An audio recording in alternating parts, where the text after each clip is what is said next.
My name is Mafalda James, and I'm 29 years old. If someone had asked me 5 years ago what love was supposed to feel like, I would have described Ethan Mercer without hesitation. He was funny without trying, thoughtful in the smallest ways, and somehow always knew how to make an ordinary day feel memorable. We met at a party neither of us had wanted to attend. Our mutual friends practically dragged us there, but by the end of the night, everyone else had faded into the background.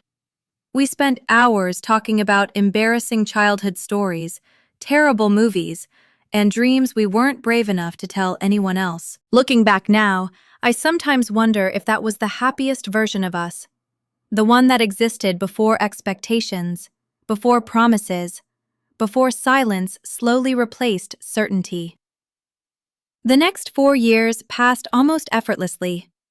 We built routines together, celebrated promotions, argued over whose turn it was to cook dinner, and spent lazy Sundays watching old movies while ordering takeout we couldn't really afford. Friends often joked that we already acted like a married couple. Ethan would smile every time someone teased us and casually slip his hand into mine as if to silently agree. Whenever marriage came up, he never seemed uncomfortable. In fact, he was usually the one saying things like, "I can't imagine growing old with anyone else," or, "One day we'll tell our kids how we met." Those conversations became the foundation of every future I imagined. About 2 years into our relationship, I realized I wanted to spend the rest of my life with him. The only thing holding me back was money. I refused to propose before I could offer us a stable future. Instead of rushing into a romantic gesture, I worked longer hours, accepted extra projects, and quietly built my savings. Every paycheck brought me a little closer to the life I wanted us to have. Some nights, I would secretly browse engagement rings online while Ethan slept beside me, smiling to myself because I believed I already knew what his answer would be. When my finances finally felt secure enough, I bought the ring. I remember holding that tiny velvet box in my hands and feeling equal parts excitement and terror. It wasn't just jewelry. It represented 4 years of love, trust, and every plan we'd ever made together. I wanted everything to be perfect. There was only one place that ever made sense: the beach where we had our very first date. Back then, neither of us had much money. We packed cheap sandwiches, shared a couple of canned drinks, and sat on the sand until the sunset disappeared behind the ocean. We laughed until the cold breeze finally forced us back to the car. There hadn't been expensive gifts or fancy restaurants, just 2 people falling in love without realizing it. I wanted to return to where our story began. The evening of the proposal looked almost unreal. The sky glowed with shades of pink and gold, waves rolled gently against the shore, and the air carried that familiar, salty breeze Ethan always said reminded him of freedom. We walked barefoot across the sand, talking about work, vacation plans, and the new plants he'd insisted on buying for our apartment, despite knowing I had absolutely no talent for keeping anything green alive. My heart pounded harder with every step.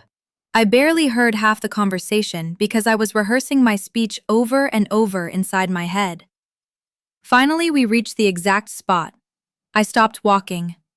Ethan looked at me with a curious smile. "Everything okay?" I nodded, even though my hands were trembling. "I've been thinking about this moment for a very long time," I began quietly. "You've become the person I trust more than anyone else. Every dream I've made for the future somehow has you standing beside me. I don't want another chapter of my life without you in it." His eyes softened. For a second, I thought I saw tears forming. I slowly knelt down in the sand, opened the ring box, took a shaky breath. "Ethan Mercer, will you marry me?" Time froze. He stared at me, not at the ring, at me. His expression shifted from surprise to something I couldn't quite recognize. Seconds stretched into what felt like forever. Then he whispered the words that would haunt me for the next year. "I want to marry you."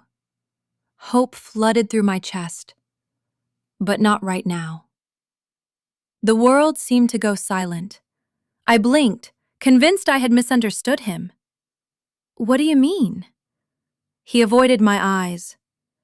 "I'm just not ready for the engagement part yet." I waited for him to explain. He didn't. "I thought we both wanted this," I said carefully. "We do," he answered quickly. "Just not now." That was it. No explanation, no reason, no timeline. Just 4 words that shattered every expectation I'd carried into that evening. I forced myself to smile because I refused to cry in front of him. "If you need more time," I whispered, "I understand." The truth was, I understood nothing. We stayed on the beach until the sun disappeared beneath the horizon, pretending everything was normal. We talked about random topics, laughed at jokes neither of us actually found funny, and drove home in almost complete silence. Ethan reached for my hand twice during the drive, but every touch only reminded me of the question that still hung unanswered between us. That night, I barely slept. He wrapped an arm around me the way he always did, completely unaware that I spent hours staring at the ceiling. Questions refused to leave my mind. Had I asked too soon? Did I completely misread our relationship? Was he afraid of marriage? Or was he afraid of marrying me? I almost woke him up several times just to ask. Instead, I stayed quiet. Over the following months, life looked almost identical from the outside. We still traveled together, visited friends, celebrated birthdays, and spent weekends binge-watching television shows. Anyone looking at us would have assumed nothing had changed. But everything had. Whenever someone announced an engagement, a dull ache settled in my chest. Whenever Ethan casually mentioned our future, I wondered whether he actually believed the words he was saying. More than once, I caught myself studying his face while he wasn't looking, searching for some clue that would explain what had happened on that beach. I never found one. I convinced myself that patience was another way of showing love. If I expected him to respect my timing while I worked toward financial stability, then I owed him the same understanding if he needed emotional certainty.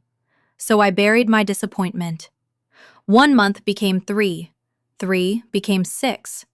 Then an entire year passed. Neither of us ever mentioned the proposal again. The silence slowly became heavier than the rejection itself. Eventually, I reached a conclusion that gave me one last piece of hope. Maybe the problem wasn't us. Maybe the proposal simply hadn't been special enough. Maybe Ethan needed a moment so unforgettable that every remaining doubt would disappear. Without telling him, I quietly began planning one final proposal.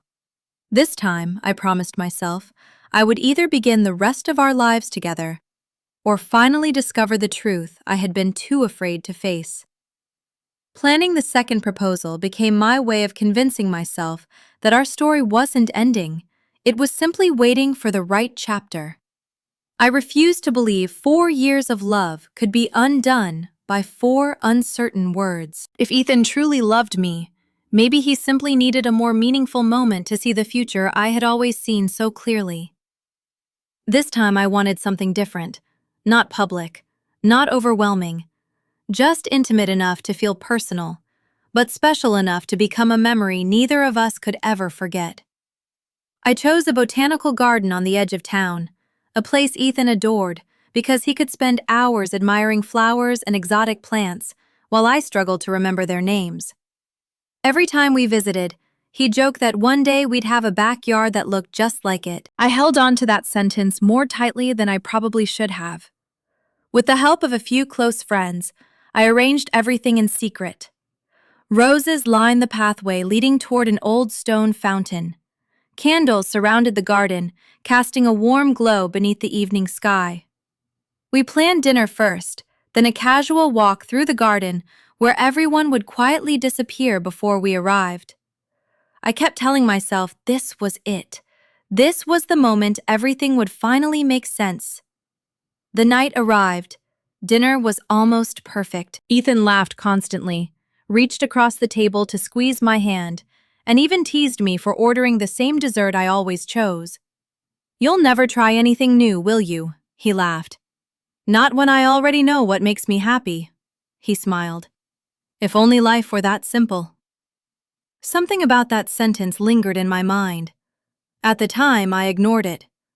Looking back now, I realize it was the first warning I chose not to hear.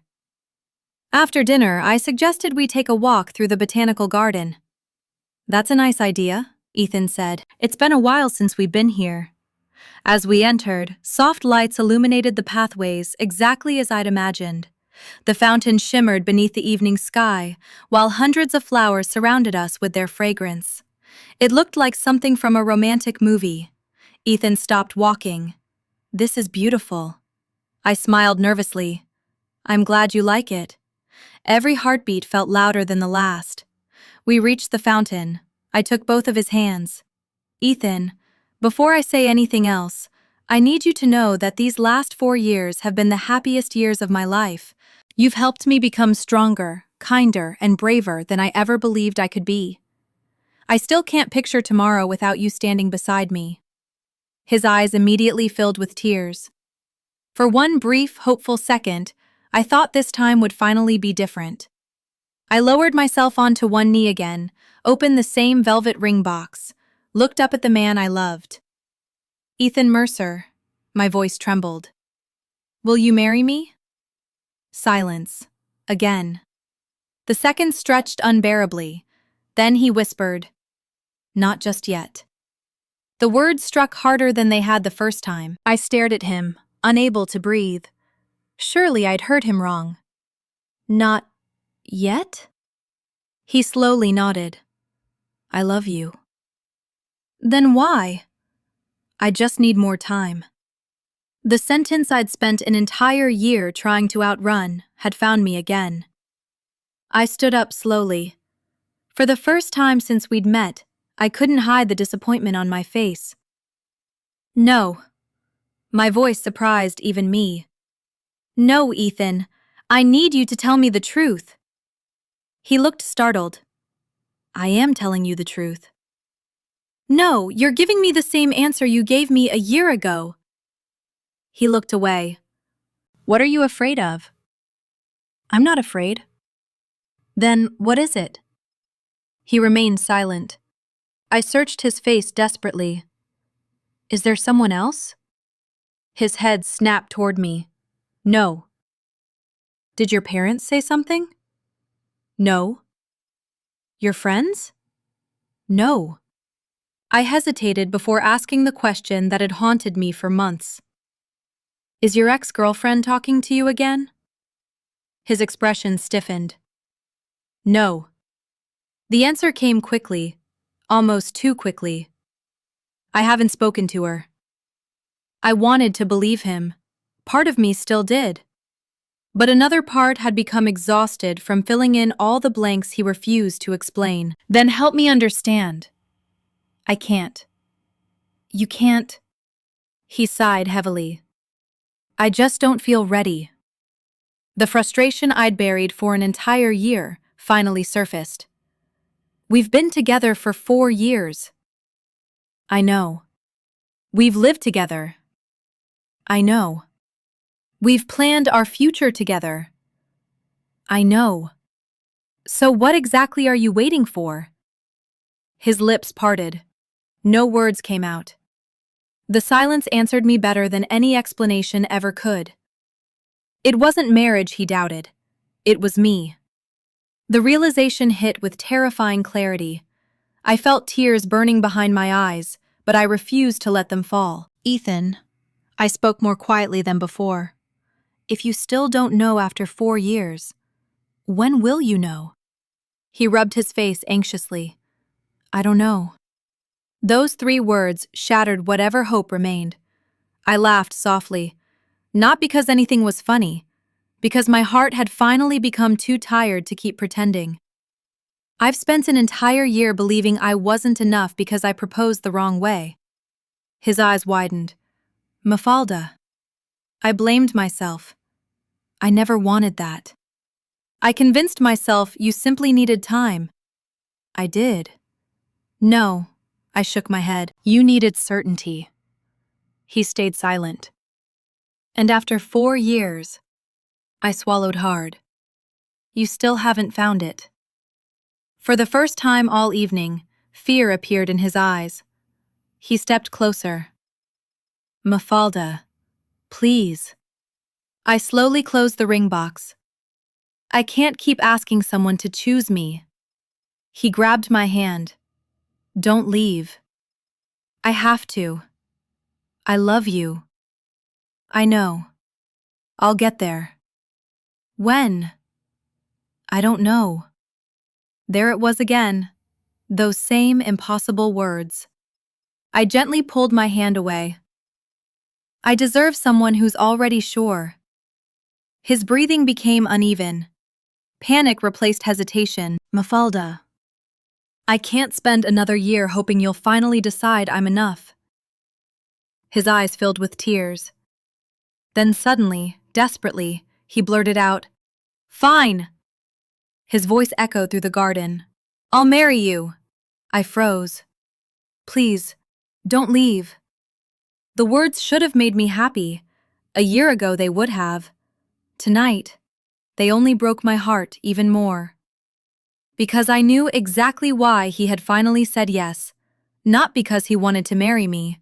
Because he was afraid of losing me. There is a heartbreaking difference between choosing someone and refusing to let them walk away. I looked into his eyes one last time. For the first time since we'd met, I couldn't see certainty looking back at me. Only fear. Without another word, I turned around and walked away, leaving the candles, the roses, and every dream I'd carried for 4 years behind me. I barely remember driving home that night. The road was familiar, but my thoughts weren't. Everything inside me felt strangely quiet, as though my heart had finally stopped fighting a battle it was never going to win. I didn't cry until I reached our apartment. The moment I unlocked the front door and saw our shoes sitting side by side in the hallway, reality crashed over me. For years, that apartment had felt like home. Now it felt like a place full of memories that no longer belonged to me. Ethan came home nearly an hour later. Neither of us said much. He quietly picked up a blanket and slept in the guest room, something we'd occasionally done after arguments. Usually, one of us would apologize the next morning. We'd talk everything through, and life would return to normal. This time, neither of us believed normal still existed. The next few days passed in almost complete silence. We crossed paths in the kitchen, shared awkward dinners, pretended to watch television while our minds wandered elsewhere. Every silence between us felt heavier than any argument we'd ever had. At first, I thought I was angry, but somewhere during those endless quiet mornings, I realized anger had already faded. What remained was disappointment. The kind that settles into your bones after you've given someone every piece of yourself and still discover it wasn't enough. Near the end of the week, Ethan finally walked into the living room while I sat staring out the window. "We need to talk." I nodded. "I know." He sat across from me, his hands clasped tightly together. "I've been thinking." "So have I." For several seconds, neither of us spoke. Finally, I broke the silence. "I can't keep living like I'm waiting for permission to have a future." His shoulders dropped. "I never wanted you to feel that way." "But I do." He lowered his eyes. "I love you, Mafalda." "I know." "I want to spend my life with you." "Then why can't you choose me?" He closed his eyes briefly. His voice cracked. "I'm not ready for marriage." There it was again, the same sentence, the same wall I'd been running into for over a year. I took a slow breath. "No." He looked confused. "No?" "That's not what this is anymore." "It is." "No, Ethan." I leaned forward. "If this were only about marriage, we'd be planning our future together while waiting another year." He remained silent. This isn't about a wedding. Still silence. It's about certainty. His fingers tightened together. I don't know. You don't know what? I don't know why I can't say yes. That answer hurt more than any rejection ever could. I looked at him for a long moment. Do you think you'll ever be sure? He opened his mouth. Nothing came out. For the first time since we'd met, he had no answer. That silence told me everything. I slowly stood. I can't do this anymore. His eyes immediately filled with panic. Mafalda, I love you. I love you too. But love isn't supposed to feel like begging someone to believe in us. He stood as well. I'll marry you. I shook my head. No. I mean it. So did I, both times. He stepped toward me. Please. I could hear genuine fear in his voice. I'll propose this time. It isn't about the proposal. I'll do anything. I know. And that's exactly why I can't stay. He frowned. What does that mean? It means you're saying yes because you're afraid I'll leave. No. I looked directly into his eyes. If I had smiled after your second rejection and pretended everything was fine again? I paused. Would you have asked me to marry you? His face fell. He couldn't answer. I didn't need him to. We both already knew. Tears rolled down his cheeks. I'm sorry.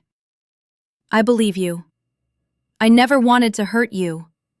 I know. But you did. The room became unbearably quiet. I walked into our bedroom and packed a single duffel bag. Clothes, laptop, a few books, nothing more.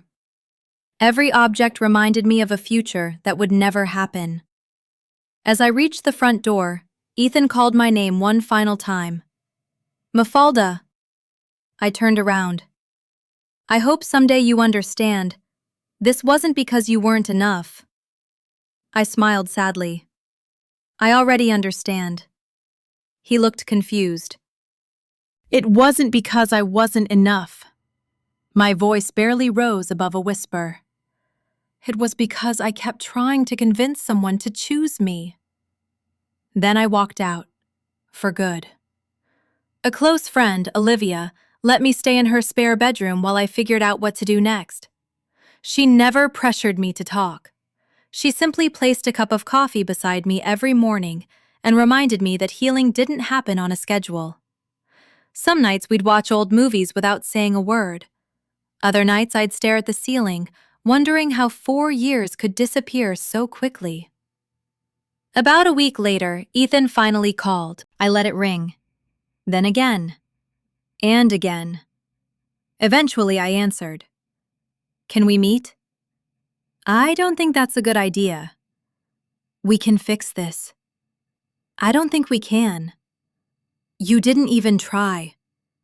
I almost laughed. I proposed twice. Silence. Then another quiet apology. I just need more time.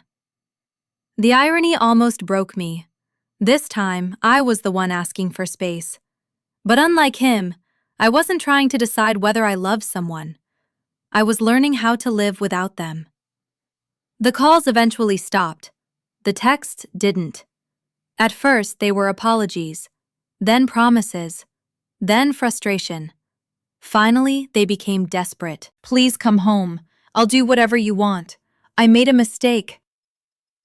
Each message hurt, not because they tempted me, because they had arrived too late. Soon the opinions of everyone around us began pouring in. His parents called me impatient. Several mutual friends insisted I had thrown away 4 years over one little disagreement. One message read, "You ended everything just because he wasn't ready to get married." I stared at those words for several minutes. They still didn't understand. It had never been about the wedding. It had never been about the ring. It had always been about whether the man I loved could confidently choose a future with me. Some friends, however, saw the truth. Olivia simply said, "If someone still can't choose you after 4 years, walking away isn't giving up. It's finally respecting yourself." Those words stayed with me. A week later, I returned to the apartment while Ethan was at work. I packed the rest of my belongings quietly. Every empty shelf, every missing photograph, every box carried toward my car felt like closing another chapter. Before leaving, I removed my key from my keychain and placed it on the kitchen counter. I stood there for one last look. 4 years, reduced to silence. As I closed the front door behind me, tears blurred my vision. But beneath the heartbreak, something unexpected appeared. Relief. For the first time in over a year, I wasn't waiting anymore. I wasn't wondering when Ethan would finally be certain. I wasn't questioning my own worth. I had finally chosen myself. Months later, I moved into a small apartment of my own. It wasn't luxurious, but every corner reflected a life I was rebuilding from the ground up. I focused on work, reconnected with old friends, started hiking again, and slowly rediscovered the woman I'd been before I measured my value through someone else's hesitation. One Friday evening, Olivia convinced me to join a group outing at a neighborhood bar. Halfway through the night, she glanced toward the entrance and quietly said, "Mafalda, Ethan's here." I looked up. He was laughing with another woman. For a heartbeat, old memories rushed back. Then, nothing. No jealousy, no anger, only acceptance. Watching him move on made me realize something I hadn't fully admitted to myself. Our story hadn't ended the night I walked out. It had ended the moment he couldn't answer a simple question. "Are you sure about me?" As I stepped outside into the cool night air, I smiled, not because the pain had disappeared, but because it no longer controlled me. For the first time in years, I wasn't waiting for someone else to decide my future. I was finally free to write it myself.